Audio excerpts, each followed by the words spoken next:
నిన్న అసెంబ్లీ సమావేశాల్లో సుప్రీంకోర్టు 7 జడ్జెస్తో చంద్రచూడ్ ఆధ్వర్యంలో ఇచ్చిన తీర్పుకు అనుగుణంగా, రాజ్యాంగ ధర్మాసనం ఇచ్చిన తీర్పుకు అనుగుణంగా నిన్న అసెంబ్లీ సమావేశంలో మరి దానికి సంబంధించిన ఏబీసీ కేటగరైజేషన్ ప్రవేశపెట్టడం జరిగింది. దానికి ముందు మరి అనేక కమిషన్లు కృష్ణ మాదిగ ఆధ్వర్యంలో మాదిగ రిజర్వేషన్ పోరాట సమితి 30 సంవత్సరాలు సుదీర్ఘ పోరాటం చేసి ఆ తీర్పు రావడానికి కారణమైంది. దానికి కృషి చేసిన కృష్ణ మాదిగ గారికి హృదయపూర్వకంగా అభినందనలు తెలియజేసుకుంటూ, అదేవిధంగా అసూలు వాసిన మాదిగ బిడ్డలకు మరి శ్రద్ధాంజలి ఘటిస్తూ, ఏ కమిషన్ అయినా కూడా స్పెసిఫిక్గా మాదిగలకు అన్యాయం జరిగినట్టు 1965లో లాటూ కమిషన్ కానీ, 97లో రామచంద్రరాజు కమిషన్ కానీ, ఉషా మెహ్రా కమిషన్ 2005లో కానీ, 2024 సమీం అఖ్తర్ అక్టోబర్లో వేసిన కమిషన్ కానీ మాదిగ రిజర్వేషన్ పోరాట సమితి లేదా కృష్ణ మాదిగ చేస్తున్న పోరాటానికి అనుగుణంగానే వారిచ్చిన రిపోర్ట్లో మాదిగలు ఎక్కువగా నష్టపోయిందని చెప్పేసి ఒక వర్గానికి సంబంధించిన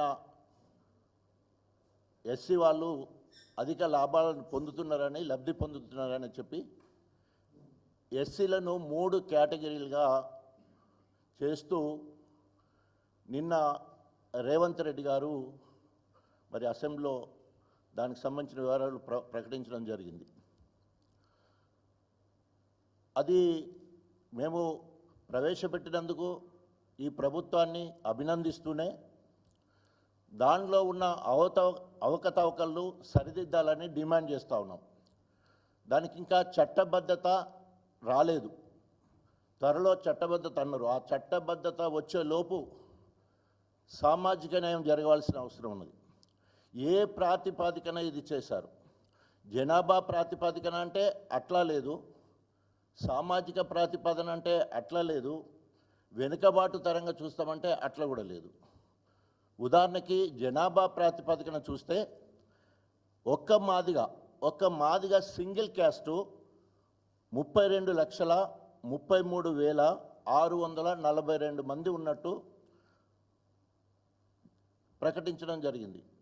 అదేవిధంగా ఒక్క మాల చూసుకుంటే 15,27,143 మంది ఉన్నట్టు చెప్పడం జరిగింది. అంటే మాలలకు 5%, మాదిగలకు 9%. అంటే ఈ ఒక్కొక్క సింగిల్ క్యాస్ట్ తీసుకుంటేనే 10.5 నుంచి వెళ్ళి 11% మాదిగలకు రావాల్సిన అవసరం ఉంది. అది జనాభాని బట్టి కనుక అయ్యేది ఉంటాయి. మరి వెనుకబాటుతనాన్ని బట్టి లేదా అభివృద్ధి చెందిన క్యాస్టులు అనుకున్నప్పుడు 2001 నుండి 2004 వరకు జరిగిన ఎస్సీ ఏబిసిడిలో దాంట్లో అభివృద్ధి చెందిన కులాలలో పంబాల క్యాస్ట్ కావచ్చు, అదేవిధంగా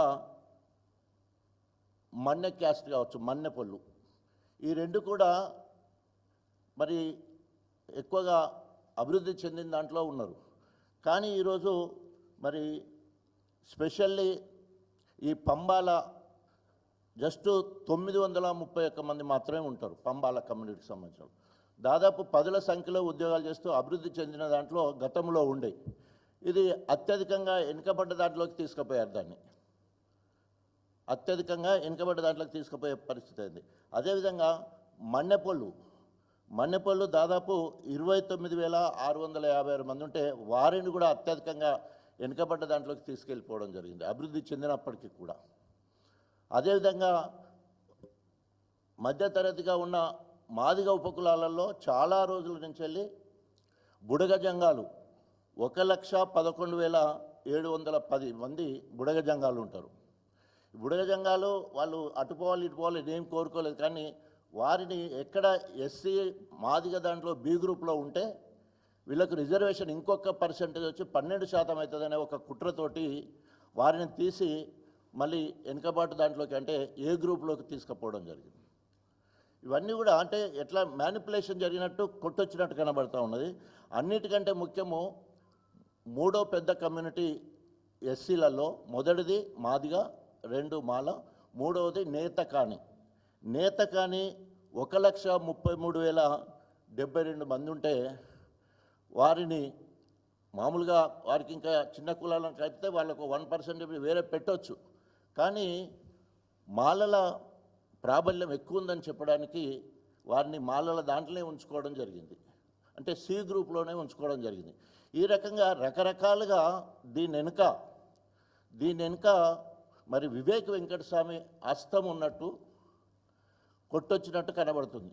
మొదటి నుండి చెప్తూనే ఉన్నాం, కాంగ్రెస్ ప్రభుత్వము రేవంత్ రెడ్డి మాలల కొమ్ము కాస్తున్నాడు. రేవంత్ రెడ్డి మాలల చేతిలో కీలు బొమ్మలా ఉన్నాడు. మాలలు చెప్పినట్టు రేవంత్ రెడ్డి వింటున్నాడు. ఎందుకంటే ఆయన ముఖ్యమంత్రి కాపాడుకోవడం కోసం ఏఐసిసి లెవెల్లో ఖర్గే గారు, మల్లికార్జున్ ఖర్గే ఏఐసిసి అధ్యక్షులు ఉన్నారు, కొప్పుల ఈశ్వర్ సిడబ్ల్యూసి సభ్యులు ఉన్నారు, కొప్పుల రాజు సిడబ్ల్యూసి మెంబర్గా ఉన్నారు. వాళ్ళిద్దరు పైన వాళ్ళని ఇన్ఫ్లుయెన్స్ చేయడానికి మల్లు రవి కావచ్చు, బట్టి విక్రమార్క కావచ్చు అక్కడ ఇన్ఫ్లుయెన్స్ చేస్తూ ఉన్నారు. ఈ రాష్ట్రానికి వచ్చే వరకు ముఖ్యమంత్రి మీద ప్రెషర్ తీసుకొచ్చి మరి అక్కడ కమిషన్ లెవెల్లో కానీ ముఖ్యమంత్రి లెవెల్లో కానీ, ఎందుకంటే ఇది ముఖ్యమంత్రి లెవెల్లో జరిగిన దానికి నిదర్శనం, అంటే గవర్నమెంట్ చేతిలో మారిన దానికి నిదర్శనం. క్రిమీ లేయర్ను అమలుపరచాలని చెప్పేసి మరి షమీం అఖ్తర్ గారు సూచిస్తే గవర్నమెంట్గా దాన్ని తిరస్కరించడం జరిగింది. అంటే మార్పులు చేర్పులు చేసే పరిస్థితి రాష్ట్ర ప్రభుత్వం చేతిలో ఉంటుంది. సో అందుకనే ఇన్ని మార్పులు కొట్టొచ్చినట్టు కనబడుతూ ఉన్నాయి. ఓవరాల్గా సింగిల్ మాదిగకు అన్యాయం జరగాలి. కృష్ణ మాదిగ రిజర్వేషన్ పోరాట సమితి అని పేరు పెట్టడానికి కారణం ఏంటంటే మాదిగలు అన్ని రంగాలలో వెనుకబడుతున్నారు. విద్య, ఉద్యోగ, ఉపాధి రంగాలలో అన్నిటికంటే ఎక్కువ కుల వివక్ష, అంటరానితనము ఈ 59 కులాలలో ఎవరికి ఎక్కువ ఉందంటే ఓన్లీ మాదిగ వాళ్ళే. ఊరికి దూరంగా ఉండి ఇప్పటికీ అంటుడు ముట్టుడు అనుకుంటూ దూరంగా ఉన్న మాదిగలు సమాజంలో చులకన భావంతో ఉండడమే కాకుండా 30 సంవత్సరాల సుదీర్ఘ పోరాటం చేసిన కృష్ణ మాదిగ మీద కసితోటి కక్షగట్టి ఎంఆర్పిఎస్కి పేరు రావద్దు, ఇతర పార్టీలకు పేరు రావద్దని నేనెవరో సిగ్గు శరం లేకుండా ఇంత అన్యాయం చేసి మాదిగకి అన్యాయం చేస్తుంటే రేవంత్ రెడ్డిని అభినవ అంబేద్కర్ అనడం సిగ్గుచేటు. నిజంగా అభినవ అంబేద్కర్ అనేది ఉంటే కృష్ణమాదిగా అభినవ అంబేద్కరుడు అవుతాడు తప్ప రేవంత్ రెడ్డి కాదు. అనేక పాపాలు చేసి ఒక్కసారి నీళ్ళ మునిగి లేవగానే పాపాలన్నీ పోవు. ఎందుకంటే మొదటి నుండి ఏనాడు కూడా నిన్న నిండు సభలో కనీసం కృష్ణమాదిగా పేరు తీయలే రేవంత్ రెడ్డి గారు. అదేవిధంగా పక్కనున్న మా మోచి మంత్రి రాజనరసింహ గారు మాదిగ అస్తిత్వాన్ని కాపాడాలంటే ఆయన పెద్దన్న పాత్ర పోషించాల్సి ఉండే, కానీ అక్కడ ఓ పక్క వివేక్ వెంకటస్వామి మాత్రము మాలలను కాపాడడానికి, మాలల అస్తిత్వాన్ని కాపాడడానికి, మాలల పర్సంటేజ్ పెరగడానికి ఎక్కడ అవకాశం ఉంటే అక్కడ ఆయన ఇంక్లూడ్ అయ్యి అన్ని స్థాయిలలో, కమిషనర్ స్థాయిలో, గవర్నమెంట్ దగ్గర ముఖ్యమంత్రి స్థాయిలో అనేక రకాలుగా వారి పర్సంటేజ్ పెరిగే ప్రయత్నం చేస్తూ ఉంటే మరి రాజనరసింహ మాత్రం ఎక్కడ కూడా మాదిగల పక్షం ఇన్వాల్వ్ అయి పనిచేసినట్టు ఎక్కడ కూడా మనకు కనిపించట్లేదు. వీటన్నిటిని దృష్టిలో పెట్టుకొని రేపు ఎస్సీ ఏబీసీలుగా చట్టబద్ధత కల్పించే నాటికి వీటన్నిటి మీద విచారణ జరిపించాలి.